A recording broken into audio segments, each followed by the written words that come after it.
Reading books is getting to be an expensive hobby, or so it seems. Everybody online is showing off their lavish bookcases and their amazing books with the printed edges and the nice book covers, but that's far from the reality of it. The reality is that you can read hundreds of books for free or with cheap alternatives, and that's what we're going to talk about today. Before we get into the different ways to read for free and or very cheaply, I just want to press upon you the importance of reading. Reading is a great way to increase knowledge, learn new skills, open up our minds to new perspectives. However, purchasing books can be quite expensive, and not everyone can afford to buy all the books they want to read. The good news is that there are several ways to read cheaply and even for free, and here are some tips to help you read without breaking the bank. First one, and my personal favorite method, is visiting your local public library. Please don't think that you have to pay to have a library card. Library cards for most public libraries are free for the residents of that specific city or that specific county. So you can go to your local public library,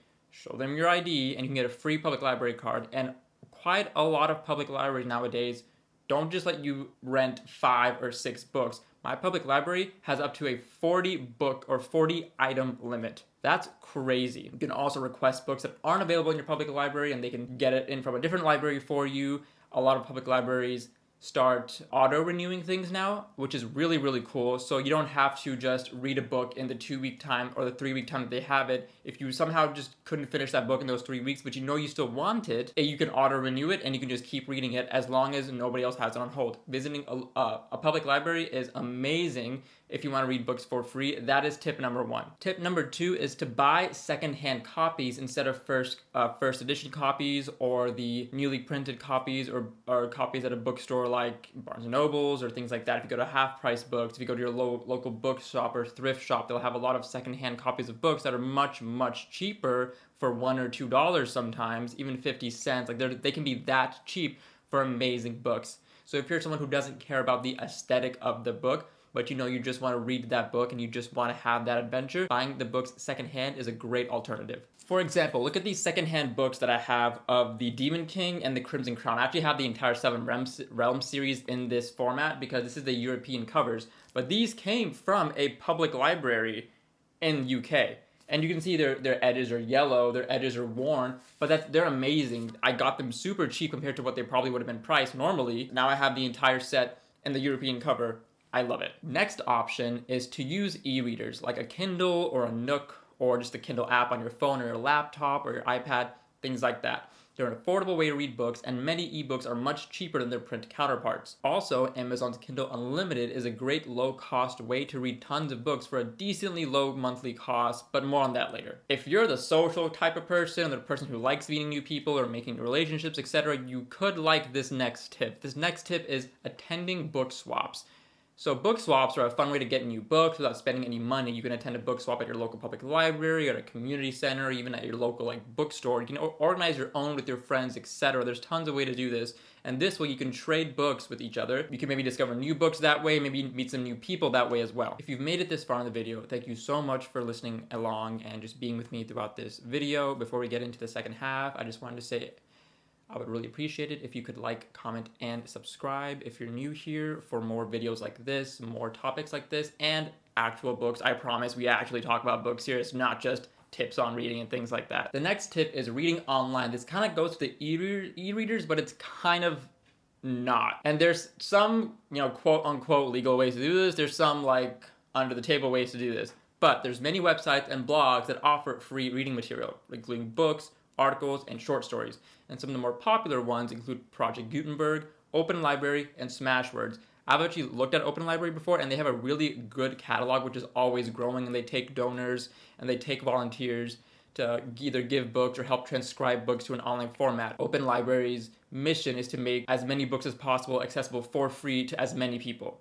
So if you want to read a book for free, try Open Library. And if you don't find the book that you want in there, then maybe you can come back to this video and try any of the other tips. All right, this is a fun one, and I've actually done this before. This is how I got back into reading in 2019 after a long, 3-4 year stint of not reading after high school. This was in college. Book subscriptions, like Amazon Kindle Unlimited, and a little bit later we're going to talk about Shortform, but book subscription services. And not just online book subscription services. You have becoming really popular now, and I don't know if it's a scam or not, but you have monthly book subscriptions where certain companies will mail you a box with a book in it, and some other knickknacks and things like that. But talk a little bit more about Amazon Kindle Unlimited because I do think it's really good.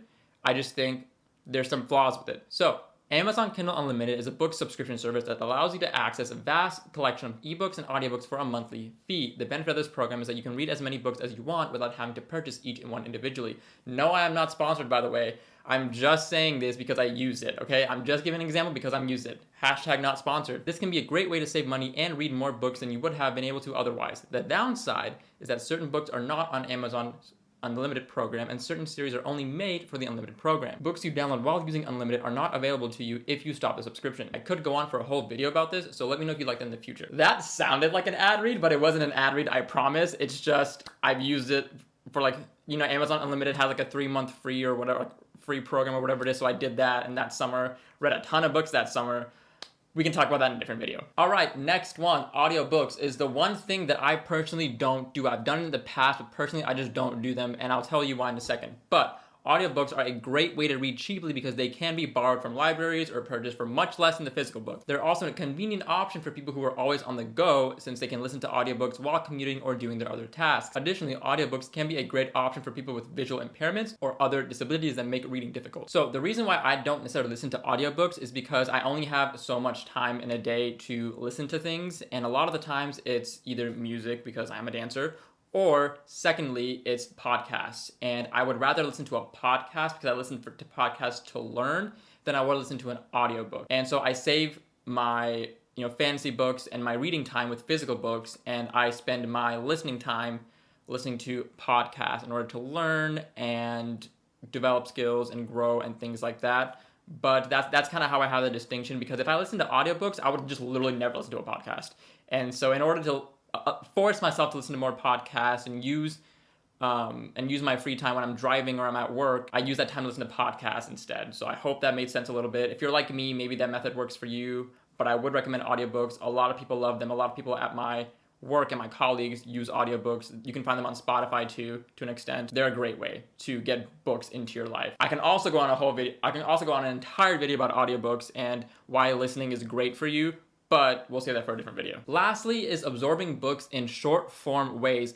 How many of you use SparkNotes in high school to skip reading and finish that paper in time? Don't lie, we all did it. We literally all did it. I'm sorry, English teachers, we all did it.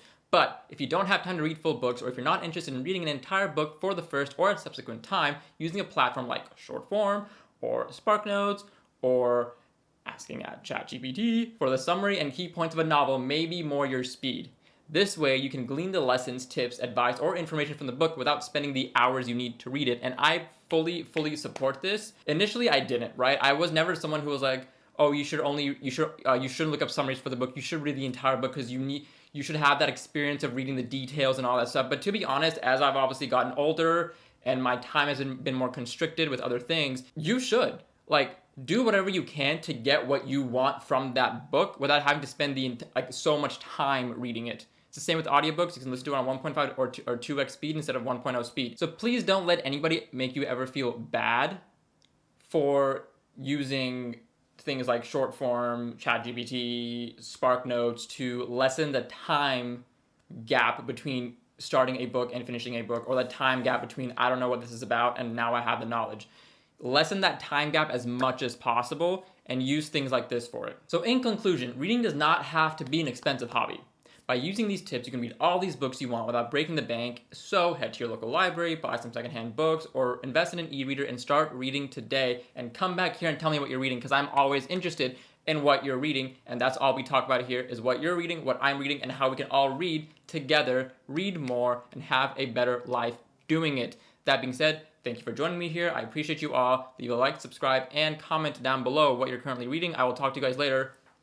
Peace.